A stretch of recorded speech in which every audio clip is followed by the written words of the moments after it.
bir şey nasıl?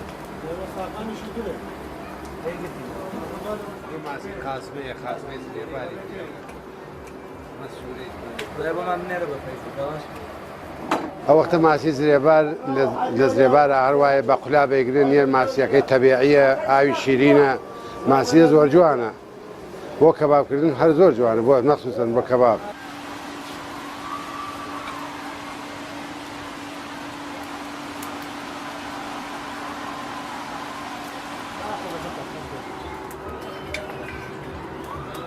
بەڵام مشتری ئەم ماسی زرێبارمە و جاجارین بۆ زرێبار بۆ ماسی خواردن لەگەڵ خانەوادەمانە خۆشترین ماسیە و بە لەزەترین ماسیە ئیتمینانمان هەیە پێی ماسی زرێبارە و هین ئەم ئاو زرێبارەتە ماسیێکی زۆر بە لەزەتە وەک ماسیەکان شوێنتر نییە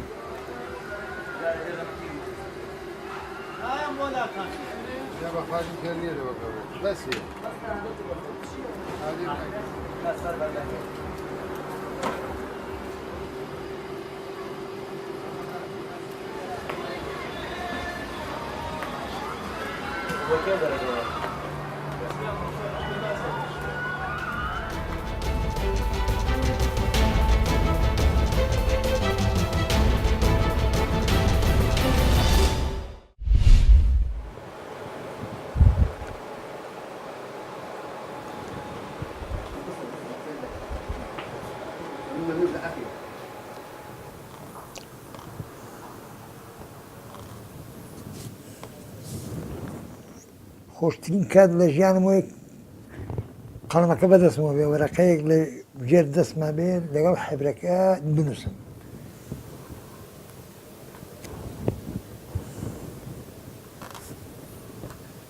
لە ساڵ 1961 سەد یەک ناوەندی بووم لە متۆسەی مەم قاسم مەجموعەیە تەلەبە خەتمان خۆش بوو من خەت سادەم خۆش بووم بەس هەستمە کرد مەسەلەن خەت سادەکە بەس لەناو پۆڵە ئیسفادەی لێکە ئەمما لە دەرەوە ئیسفادەی نییە حەزم لە خەت کرد دەستم کرد نووسین بەس بەداخەوە مامۆستام نەبوو هەر خۆم مەجموعەیە برایەکمە کتابی زۆرە بوو لای مەلا خوێنبووی کتابەکانم دەرەکرد چی نووسرا و موشەم نووسیەوە بۆ یەکەم جار کە نووسیم لە 62 برادێکمەیە دوکانی دانابوو لەناو حەلواتیەکانە وتی برای زاوایەکمانەیە دوکانی دانا و خەتێکم بۆ بنووسە هاتم منیش قوتێ بۆ یاغ و پڵچێکم کڕی ڕێم نووسیم بۆ یەکەم جار کە خەتاتی بنووسم سەد بیم تەوەسە بوو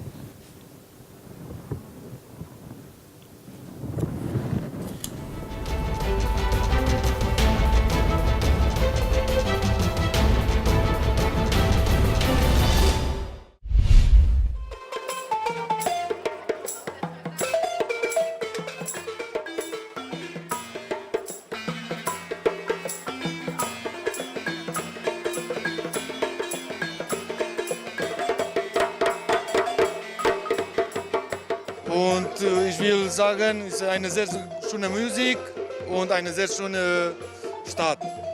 Köln ist perfekt.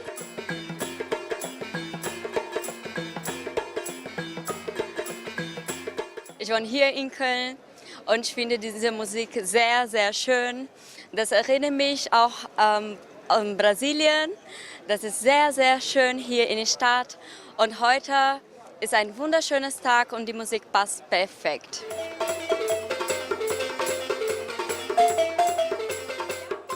Burkina Faso. Ich bin von einer Familie, Musikalist. Ich spiele Balafon, dieser Instrument ist Balafon.